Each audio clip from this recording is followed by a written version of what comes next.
Other items, but I want to start with the question I get most asked of late, and that none of this is working. They don't vote the way we want them to vote. I'm tired of calling. I'm tired of standing on a street corner. Personally, I'm tired of standing on a street corner. Last week on Tuesday, I was standing at Martha McSally's. It was rainy. It was cold. I don't want to stand there. It is working. Every single thing we do that calls out one of these elected officials to do what we need them to do, and that's represent us and our interests, is working. As of this morning, Representative Costello has shut his doors saying he's short of staff, not talking with constituents. Senator Flake arrived in Phoenix last night. He decided he would this time not be met by constituents in the terminal building. He would actually be met by a car on the tarmac at Sky Harbor. Excuse me. This morning there's a rally at Senator Flake's office up in Phoenix, and I quote as of last night, he is getting hammered in Phoenix. That they are relentless up in Phoenix at his office these days. And I don't know if you know, but in Phoenix, Senator Flake and McCain's office are across the street from each other near the Biltmore. So literally there is something happening all the time. But Senator Flake is getting hammered, and as of this morning during Flake Friday rally, they shut the door and locked it on a priest and a reverend, which I guess is different, but they locked the door on members of clergy and sent just some wandering worker in the building to come out and talk to folks on the street. Senator Flake's office here in Tucson does not see anywhere close to that kind of action. None. No, it's super quiet in that courtyard. They are also short of, they have no interns at the Tucson office. So yes, the phones are ringing off the hook up there.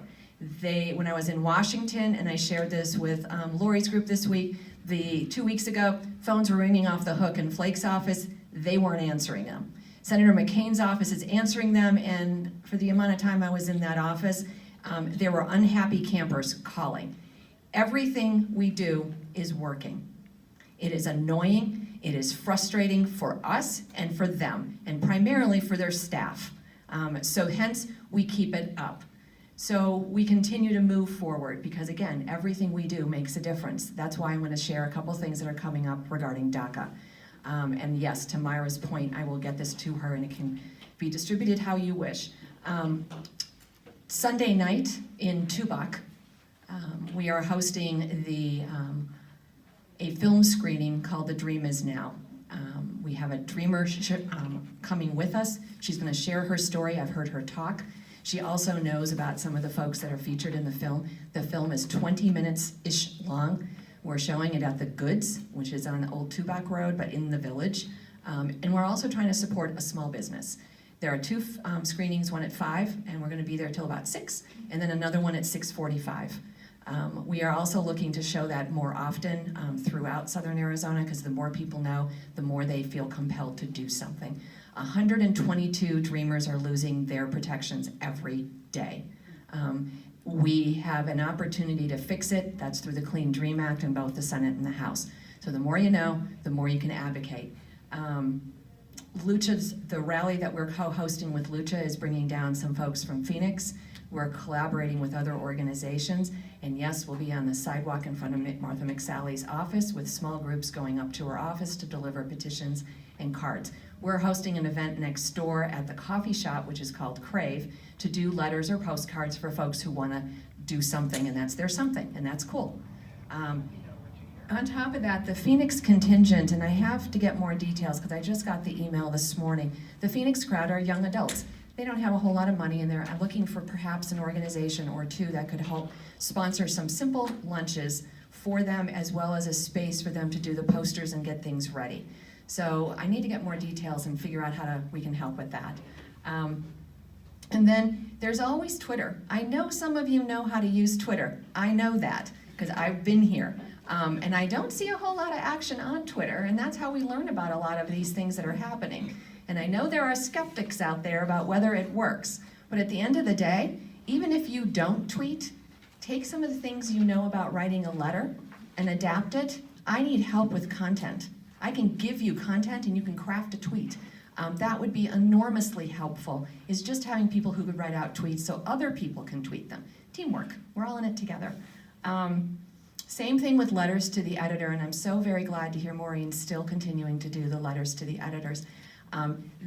We're not normal. This room is not normal. We do stuff. There's a general public out there who has no idea the impact of some of these issues that are having in our communities. The more letters we can get out, the more aha moments people have, and they learn how to get involved. So please, oh please, keep doing the letters. My best practice, and I don't know if Maureen would agree with this, but it's 3 paragraphs, 3 sentences. That's it. Keep it super short. That's all you have to do, not a monumental essay. And calls. And I know there are, again, many people making calls. Do I have to? Yes, we have to. There are lots of people who still don't know what's going on and they don't read print media. We call them, we say, hi, I'm calling from Green Valley. I need you to call Senator Flake or McCain or Representative McSally and say, hey, you need to make this clean draft happen. Bye, Miriam. So I've got call lists from super friendly people. Those are a bunch of things anyone in this room can do and anyone who's not in here but you know. I am happy to help with that. I am happy to help with immigration, which I will see you on Wednesday. So that's the whole DACA piece, and we're focused on that, but we're not exclusively focused on it, and I'm hurrying up really fast. The tax bill is horrible, it's awful, it's just ridiculous. So call, absolutely. They will have a final-ish version today, or that's their plan. This weekend, we have lots of opportunity to find the things that are more wrong with it and more horrible. Monday, Tuesday, Wednesday are those dates where they're gonna do alleged open hearings, and they will get something passed.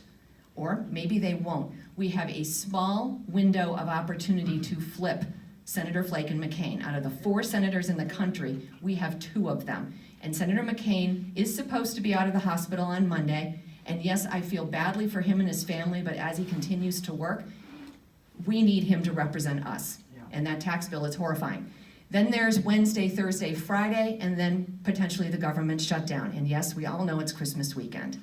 But the government shutdown, there are 5 pieces that the Democrats in the Senate are looking at to try to figure out how we can get them as part of our leveraging. And I'm with Zaira. I don't think young adults should be used as leverage, but they are in that package in order to get a DACA, the DREAM Act, passed. And it has to get passed. March 8th is too late. And if that's what we're looking for, we're gonna put it off even longer. And then it's 800,000 plus dreamers that are at risk of deportation even more. And that is too late. So we've got a lot of work to do over the next week, which again is a big ask, and I get that. The education, so the Save Our Schools crowd, they are starting to launch the Backpacks of Cash film screenings across the state. They want to get out and make sure people know to support what is happening with the schools and with the Prop 305, which will be the ESA proposition that we've all spent so much time over this last summer collecting signatures for. Open enrollment, last day today. If you've got kids, grandkids, friends of grandkids, they need to get enrolled, and today is the last day. So just a reminder on that. And the last thing, I didn't want to end with it, I wanted to say it first, but I do a lot of work around southern Arizona with Pima County, Cochise County, and, well, sadly, where I live in Nogales, I've hardly ever been there. I feel like I'm not there. But I seriously work with a lot of groups, grassroots groups and legacy groups and big groups, but I am never at a loss to say thank you to you guys. I always feel inspired when I come here. I always feel like you all are interested and engaged, and the generalization about retirees perhaps not doing a lot is so false in this community, and I am so very, very grateful for the work that you do. And I too am very grateful to attend the a4a healthcare meetings on a regular basis. Again, I always leave inspired when I leave from that meeting, so I am grateful. Keep up the good work, and I will see you probably after the first of the year, if not on Sunday night. We're gonna have fun, and it will be fun to watch the film and learn about what more we can do. So thank you all very much. Yes, ma'am? What was the location of that film? It's called The Goods. So enter into the village, turn right, and keep going down the street, and I will get the exact address. It is, there's lots of parking, I mean, it's off that street, but it is before you get to the Presidio. It's basically opposite the old trader, or old traders. Yeah. The Presidio old traders. Yeah. Yeah, and we're again trying to support small businesses too. So bring a friend, carpool, do what you need to do, but That would be super fun. So thank you really so very much, and thank you for my time.